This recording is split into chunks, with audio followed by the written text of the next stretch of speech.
Más de uno Sierra. Mónica Rodríguez, Onda Cero. Hoy me hace especial ilusión hacer esta entrevista en nuestra sección La Salud a tu alcance, porque voy a entrevistar a uno de los dos doctores que me operó. Ya saben los oyentes que tuve una lesión de codo y que me tuve que intervenir en el Hospital Universitario General de Villalba. Hoy en La Salud a tu alcance vamos a entrevistar al doctor Eudaldo José Gallo, que es especialista en el Servicio de Cirugía Ortopédica y Traumatología del Hospital Universitario General de Villalba. En concreto, hoy vamos a hablar de las lesiones de codo. Eudaldo, buenas tardes. Hola, buenas tardes, Mónica.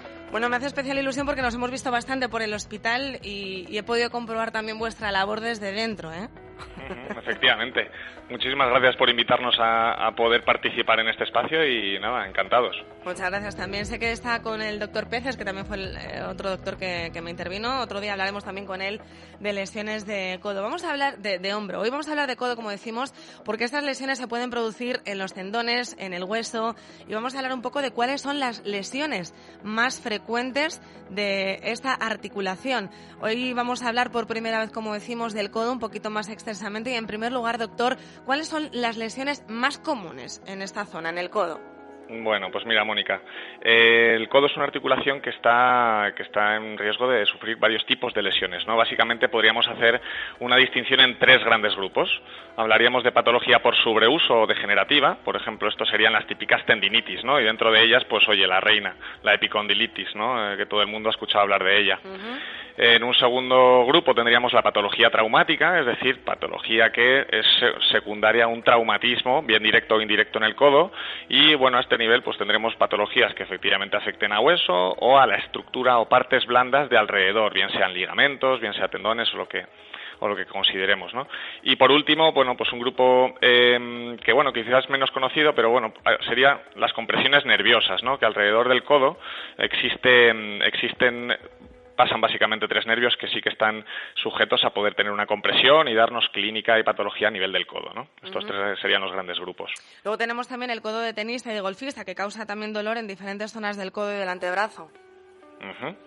Bueno, el codo de tenista es el que generalmente llamamos la epicondilitis, ¿no? Y claro, es una de las patologías pues más frecuentes y más prevalentes cuando tratamos el codo. Entonces, la epicondilitis realmente es verdad que lo vemos mucho en pacientes deportistas, pero lo vemos también muchísimo en pacientes no deportistas, ¿no? Y básicamente es una patología por sobreuso, es decir,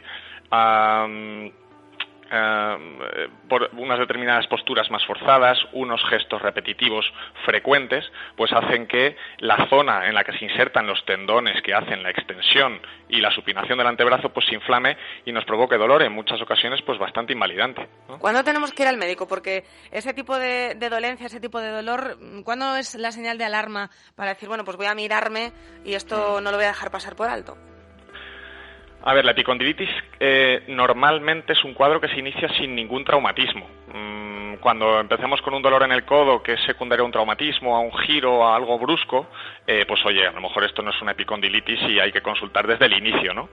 Pero cuando es verdad que es un dolor que se instaura poco a poco, a secundaria pues al sobreuso, como digo, o a una actividad manual repetitiva, pues oye, tampoco hay que perder la calma y hay que vigilar un poco cómo evoluciona, ¿no? En primer lugar, por supuesto, que consultar al médico de cabecera, que nos dará unas pautas muy válidas y un tratamiento de primera línea, ¿no?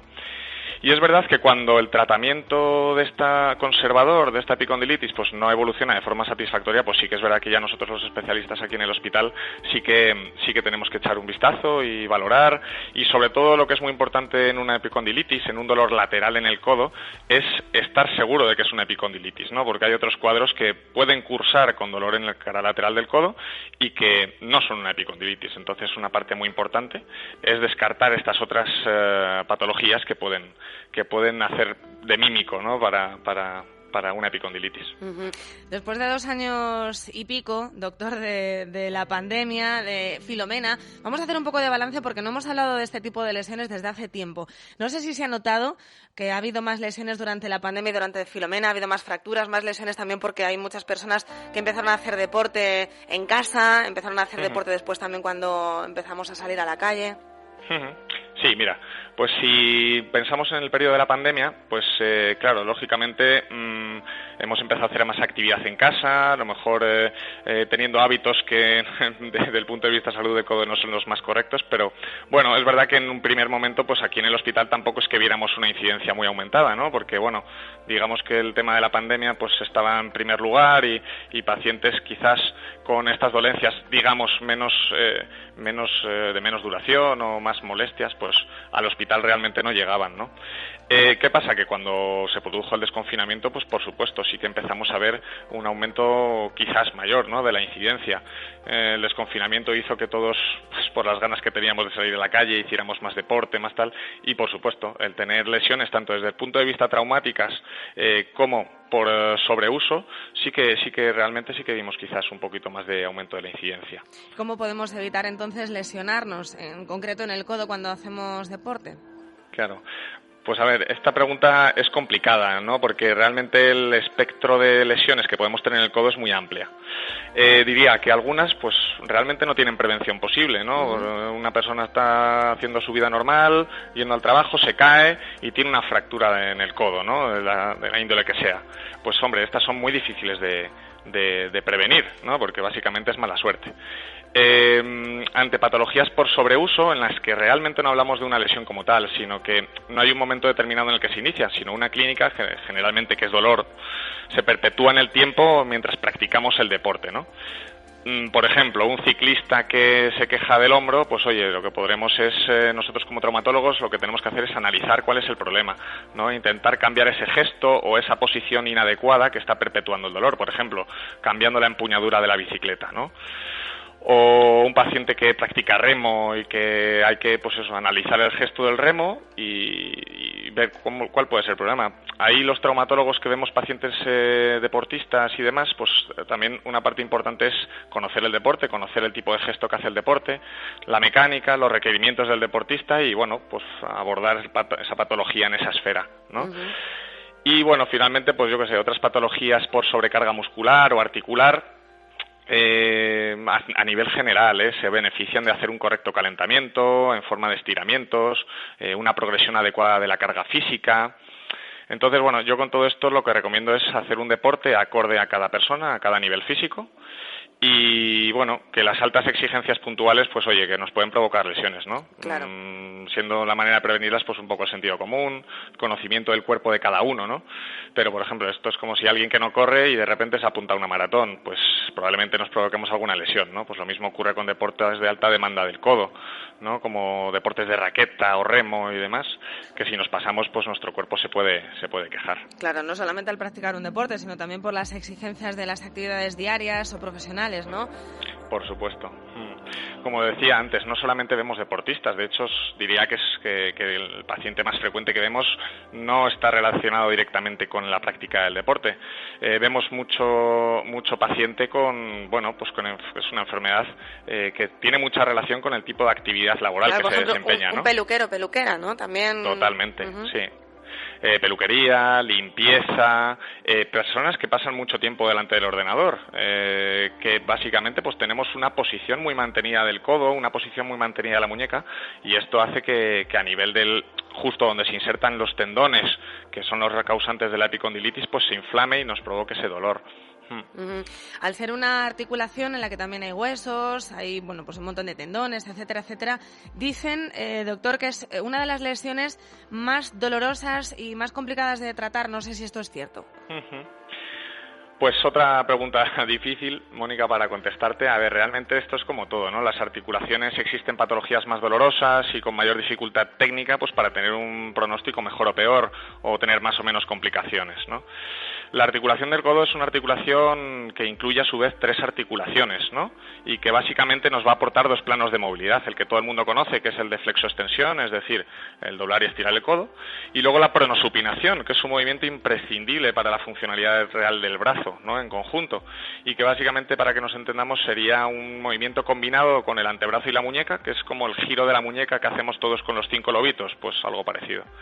Entonces, claro, cada fractura o lesión pues va a llegar a unos riesgos en concreto, ¿no? No es lo mismo una fractura importante, afectación articular del tercio distal del húmero, que una fractura aislada pequeñita de la cabeza del radio o una desinserción del bíceps distal. Entonces no podemos generalizar en este aspecto, yo creo. Es importante que cada paciente, pues oye, sea tratado acorde a su lesión, y ahí tenemos que ser nosotros los traumatólogos los que individualicemos y que el paciente nos entienda, y que también esto va a influir mucho en el paciente. Le tenemos que hacer partícipe de su lesión, que lo entienda y que luego participe, por supuesto, en su recuperación.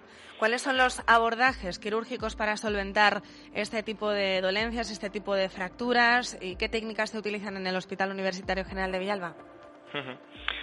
Pues mira, hay fracturas que van a ir bien, o lesiones que van a ir bien con un tratamiento conservador, es decir, no operando, ¿no? Esto depende de cada caso, por supuesto, y de cada paciente, ¿eh? Si me preguntas por el tratamiento quirúrgico, pues tenemos en nuestro arsenal diferentes técnicas, ¿no? Pues técnicas de osteosíntesis, es decir, reordenamos el puzzle de la fractura y lo fijamos de alguna manera, ¿no? Generalmente con tornillos o con placas y tornillos. Y luego tendríamos, por decir así, otro tipo grande de tratar las fracturas, que es que cuando no somos capaces de reconstituir o reconstruir la articulación o la parte lesionada, es ahí donde tenemos que poner una prótesis, es decir, una artroplastia, sustituir esa parte que no se puede reparar ya, ¿no? Entonces es verdad que a través de un mayor entendimiento de la articulación, su biomecánica y demás, pues oye, nos ha permitido que las técnicas y los implantes en los últimos años se vayan desarrollando, ¿no? Y que finalmente, pues oye, mejoremos el pronóstico de nuestros pacientes. Nosotros aquí en el Hospital de Villalba, pues tenemos la suerte de, tanto desde el punto de vista personal y profesional, pues gozamos de un gran equipo. Colaboramos mucho, por supuesto, como no puede ser de otra manera, con servicios de rehabilitación y radiodiagnóstico, que nos permiten nos ayudan a tratar de forma conjunta a nuestros pacientes. Y bueno, desde el punto de vista técnico, pues es verdad que intentamos siempre estar a la vanguardia, ¿no? Siempre los médicos es un estudio continuo. Entonces nosotros aquí en el hospital, pues oye, todo lo que sea, pues depende de la patología, pero por ejemplo fracturas, pues sí que obtenemos mucha información a través de la planificación en 3D, incluso impresión de modelos 3D. Y bueno,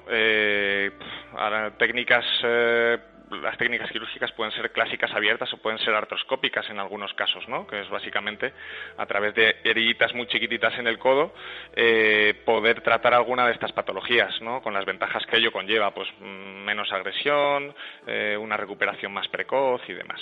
Bueno, pero esto, insisto, hay que individualizar mucho cada paciente y bueno, al final de lo que se trata es que nosotros aquí podamos dar un servicio integral y de calidad pues a todos nuestros pacientes. Claro, luego también sí que es cierto que cuentan con que cada cuerpo es diferente y puede haber ciertas complicaciones o factores de riesgo, ¿no?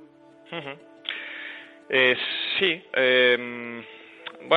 Factores de riesgo así de inicio, pues sí, por supuesto, ¿no? Un paciente, pues pacientes diabéticos o pacientes inmunosuprimidos, por supuesto, van a tener a lo mejor algún mayor riesgo de tener complicaciones, por ejemplo, desde el punto de vista infeccioso, ¿no? Las complicaciones a nivel generales, como cualquier cirugía, sangrado, etcétera, pues hombre, son poco frecuentes en el codo, ¿vale? Y bueno, complicaciones así más específicas del codo, por ejemplo, lo que siempre a nosotros nos preocupa mucho es la rigidez, es decir, la pérdida de movilidad del codo, ¿no? Entonces, aquí siempre lo que vamos a buscar es que el paciente, una vez hemos decidido el tratamiento quirúrgico o incluso conservador, empecemos a mover cuanto antes, empecemos a hacer una rehabilitación precoz, ¿no?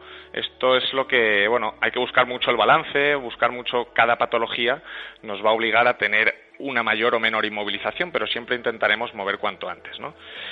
Y básicamente es esto, la rigidez es el caballo de batalla de los traumatólogos que nos dedicamos más a cirugía de codo, pero lidiamos con ello y trabajamos para ello. Algunos lo estamos viviendo en primera persona, doctor. Totalmente. Sé de lo que hablo. En este caso, ¿cuál es la recuperación? ¿Cuál es la recuperación de esta articulación para que todo vaya bien? ¿Cuál es el procedimiento? Pues mira, generalmente las cirugías de codo muchas veces el pronóstico viene dado por la propia lesión en sí, ¿no? Pero es verdad que nosotros, nuestros resultados generalmente, son buenos, ¿no? Pero esto, claro, es muy generalista. Para intentar mejorar todo este pronóstico de las fracturas de codo y cirugías de codo, lo que os he explicado antes, básicamente el tener la inmovilización el menor tiempo posible, jugando un poquito con esa balance entre la rigidez y la estabilidad que muchas veces necesitamos en las cirugías de codo, y luego una colaboración muy estrecha con rehabilitación, ¿vale? Y bueno, por supuesto, mucho trabajo por parte del paciente y mucha comunicación. Y bueno, estar un poco pendientes, tanto rehabilitación como nosotros, de la evolución del paciente y ver si en algún momento se necesita realizar alguna técnica más, algún gesto más y bueno, es estar encima un poquito de cada caso, ¿no? Pues hemos hablado largo y tendido, que podíamos tirarnos mucho más tiempo, porque hemos intentado generalizar un poco lo que es esta articulación, el codo, doctor, que cada médico estáis especializados en codo, muñeca y demás. Hay un gran equipo en traumatología que me gustaría destacar, como nos ha explicado hoy el doctor Eudaldo José Gallo, que es uno de los traumatólogos especialistas del Servicio de Cirugía Ortopédica y Traumatología del Hospital Universitario General de Villalba. Gracias también por la humanidad y por el gran equipo que formáis. Muchas gracias, Mónica. Un abrazo, hasta luego. Venga, un abrazo. Adiós. Hoy hemos hablado en La Salud a tu alcance de esta articulación. Ya saben que todos los miércoles tenemos a los médicos del Hospital Universitario General de Villalba a nuestra disposición, aquí en Más de Uno Sierra.